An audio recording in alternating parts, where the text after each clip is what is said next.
নমস্কার বন্ধুরা, আমি সর্ষে পাবদা বানিয়ে দেখাচ্ছি। তার জন্য পাবদা মাছটাকে ভালো করে প্রথমে ধুয়ে রেখেছি। ধুয়ে এবার তাতে নুন, হলুদ, একটু সর্ষের তেল মাখিয়ে নিলাম।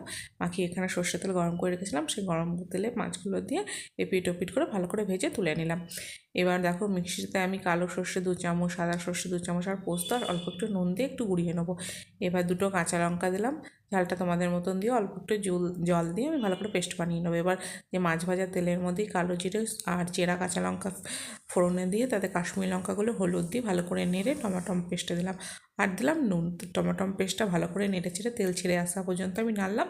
তারপর সর্ষে বাটাটা দিয়ে দিলাম, দিয়ে সর্ষে বাটাটা দিয়ে জল দিয়ে দিলাম। সর্ষে বাটাটা দিয়ে আমি কষাই না, তাতে তেতো হয়ে যায়। এবার ভালো করে মাছগুলো দিয়ে ফুটিয়ে নেবো আর অল্প একটু ধনেপাতা কুচি দিলাম। এবার একটু ফুটিয়ে নিলেই তৈরি হয়ে যাবে আমাদের সর্ষে পাবদা। ভালো লাগলে একটা লাইক করে দিও, শেয়ার করে চ্যানেলটা সাবস্ক্রাইব করে দিও। তোমরাও এভাবে একদিন বানিয়ে দেখো, অবশ্যই ভালো লাগবে।